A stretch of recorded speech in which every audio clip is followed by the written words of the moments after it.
আৰু ৩৫,০০০ নতুন চাকৰি মই যুৱক যুৱতীসকলৰ কাৰণে মুকলি কৰি দিম। জুলাই মাহত পুলিচত দৌৰিবৰ কাৰণে ৰেডি হৈ থাকক। 3rd grade 4th গ্ৰেডৰো interview July মাহত হ'ব, শিক্ষকৰ নিযুক্তিও হ'ব আৰু ভগৱানে কৰিলে তাৰ পিছতো আৰু ২০-২৫,০০০ চাকৰি দিয়া ৰাস্তা মুকলি কৰিম।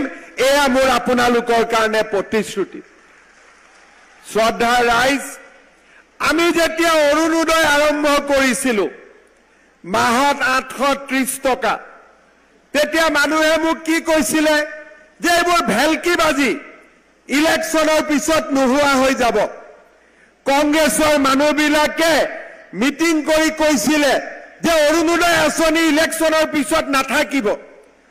আজি 800 টকাৰ অৰুণোদয় 1250 টকাৰ হ'ল।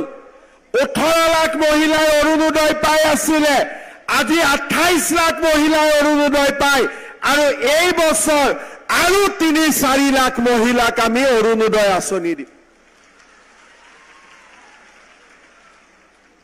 ৰাইজ, মই এতিয়া আপোনালোকক এটা ভাল কথা ক'ব খুজিছো। যোনে যোনে ভাত খাই অহা নাই ভোকটো পলাই যাব, ঠিক আছে? যেতিয়া আমি ইলেকশ্যনৰ মিটিঙত সুধিছিলো যে ৰেচন কাৰ্ড কিমানৰ আছে, আধাই হাত দাঙিছিলে, আধাই হাত দাঙা নাছিলে। কেইদিনমান আগতে মই কমলপুৰত মিটিঙত আহিছিলো, পুথিমাৰীত।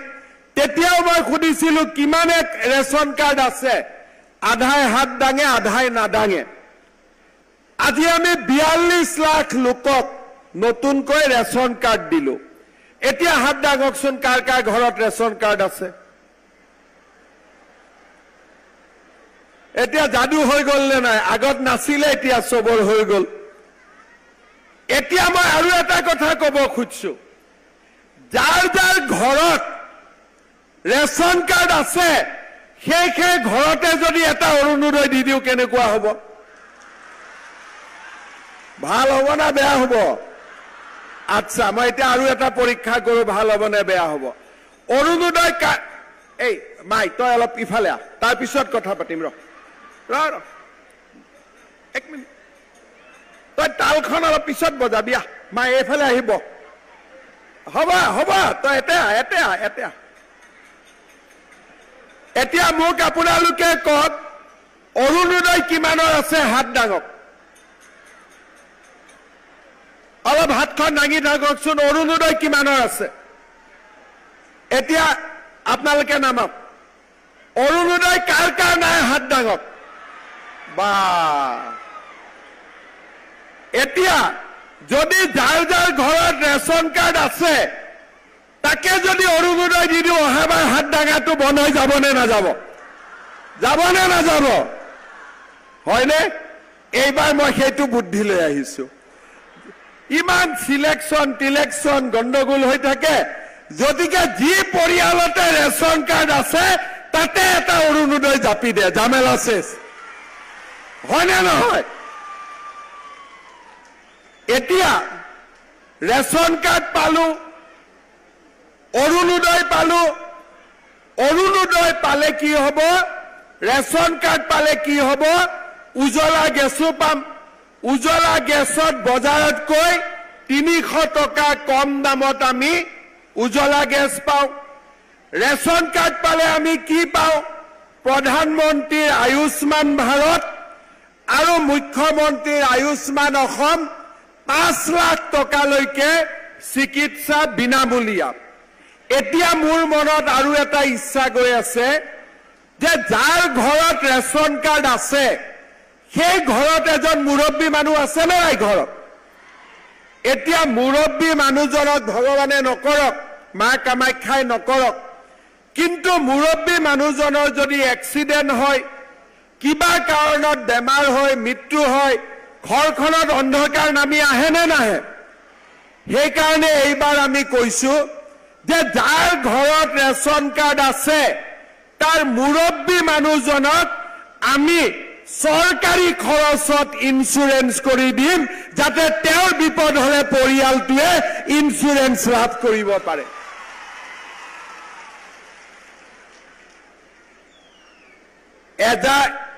এটা মাকে 3টা বাচ্চা জন্ম দিয়ে, 2টা বাচ্চা জন্ম দিয়ে। এতিয়া আমাৰ ৰেচন কাৰ্ডে কি জন্ম দিয়ে? ৰেচন কাৰ্ডে অৰুণোদয় জন্ম দিব, ৰেচন কাৰ্ডে গেছৰ জন্ম দিব, ৰেচন কাৰ্ডে 10 কেজি 5 কেজি বিনামূলীয়া চাউলৰ জন্ম দিব, ৰেচন কাৰ্ডে আয়ুষ্মান ভাৰত আয়ুষ্মান অসম জমা দিব, আৰু ৰেচন কাৰ্ডে ইন্সুৰেন্সৰো জমা দিব। এতিয়া ৰেচন কাৰ্ডেহে ইমান জন্ম দিব, এইবুলি মাইকী মহিলাসকলে ইমান বাচ্চা জন্ম দি নিদিব, কিন্তু হ'ব বোলে ৰেচন কাৰ্ডে ইমান জন্ম দিয়ে, গতিকে আমিও ইমান জন্ম দিম, তেতিয়া গোটেইটো গণ্ডগোল হৈ যাব, হয়নে? সৰু পৰিয়াল সুখী পৰিয়াল, হয়নে নহয়? মই ঠিক কৈছো নে নাই? আমাৰ বাবা মাহঁতে দিছিল আৰু 5টা জন্ম, কিন্তু এতিয়া আৰু নালাগে, আৰু এতিয়া কমাব লাগিব, ঠিক আছে? এতিয়া ৰেচন কাৰ্ড হ'ল, অৰুণোদয় অলপ দিন মোক সময় লাগিব, লগে লগে নহ'ব, কিন্তু মই কৈছো যেতিয়া, ভগৱানে মুখেদি উলিয়াইছে যেতিয়া, এইটো হৈ যাব বুলি ধৰি থৈ দিয়ক, ঠিক আছে? এইটো হ'ব বুলি ধৰক, আৰু হ'ল।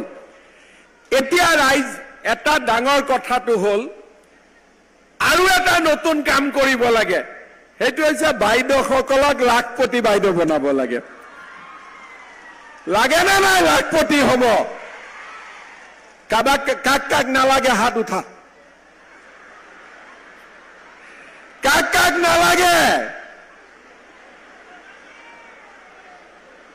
আচ্ছা, কাক লাগে হাত উঠাওক এতিয়া। আচ্ছা, এতিয়া হাতখন নামাওক। এতিয়া ভাতৰ ভোগটো অলপ কমিছে নে নাই? কমিছেতো ভাতৰ ভোগটো, ঠিক আছে। এতিয়া লাখপতি আমি কেনেকে বনিম? লাখপতি বাইদেউ বুলি ক'লেতো নহ'ব, পিছত আকৌ কংগ্ৰেছী বিলাকে ক'ব, এই ক'ত মুখ্যমন্ত্ৰীয়ে লাখপতি বনাম বুলি কৈছিল, ক'ত বনিলি বুলি ক'ব নহয়? বিজেপিক জিকাব নে নাই? মোদীক প্ৰধানমন্ত্ৰী পাতিব নে নাই?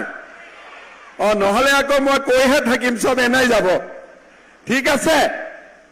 নহ'লে আকৌ দিলীপ শইকীয়াৰ টেনচন হৈ যাব, হয়নে নহয়? মই কৈছো ঠিক আছে। এতিয়া ফৰ্মখন ফিল আপ কৰিলে নে নাই আপোনালোকে?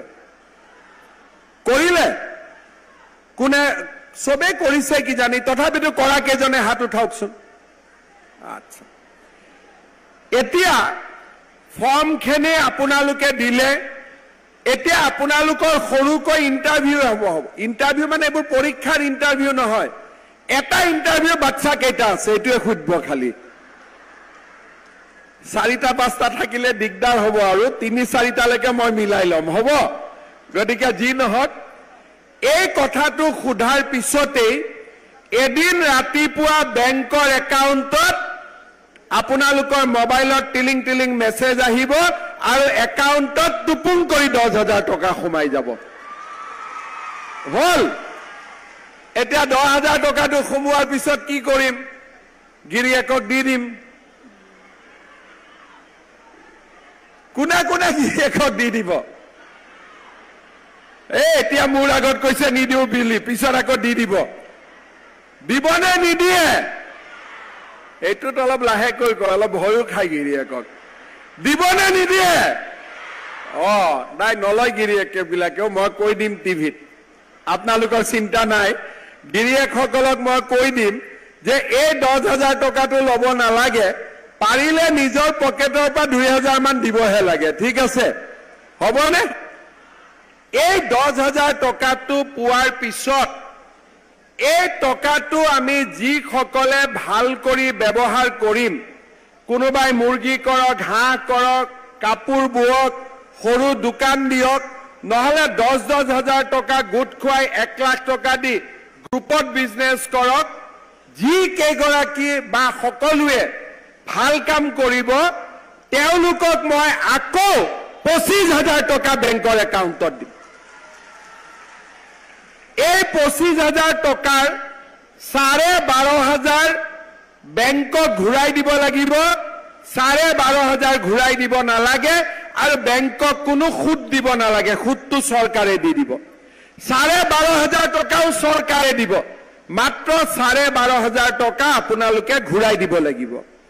25 আৰু 10 কিমান হ'ল 35,000 এতিয়া এখন তালেদিতো তাল নাবাজিব দুখন তাল দি বজাব লাগিব এতিয়া আপোনালোকে কষ্ট কৰিব লাগিব মই 35,000 টকা কৰি দিলো আপোনালোকে কষ্ট কৰি 2 বছৰ 3 বছৰত ইয়াক 1 লাখত লৈ যাব লাগিব যিবিলাকে লৈ যাব নোৱাৰে লাগিলে তেওঁলোকক আৰু 10-20,000 টকা পিছত আমি আকৌ বেংকত সোমাই দিম কিন্তু লাখপতি কৰিহে এৰিম হ'ব লাখপতি হ'ব লাগিব আৰু আজিৰ পৰাই মনটো বনাই লওক যে মই লাখপতি হ'ম আৰু যদি হ'ম বুলি কয় হ'ব কিন্তু যাই যোনে নহয় বুলি ক'ব সি হ'ব নোৱাৰিব আপোনালোকে সকলোৱে নৰেন্দ্ৰ মোদী ডাঙৰীয়াই মোক কৈছে যে অসমত 40 লাখ আত্মসহায়ক গোটৰ সদস্য আছে সকলোকে আমি লাখপতি বনাব লাগিব গতিকে যেনে তেনে আমি লাখপতি বনাম আৰু আপোনালোকে লাখপতি বনিব লাগিব শ্ৰদ্ধাৰ ৰাইজ মই আৰু এটা কথা কৈ সামৰণি মাৰিম কাৰণ 4টা বাজিছে ঘৰত চাকি বন্তি জ্বলাব লাগিব ঘৰত কাম কাজু আছে আৰু ইলেকশ্যনৰ মিটিংও কৰিব দৰকাৰ নাই আপোনালোকেতো ভোট দিবই গতিকে ইমান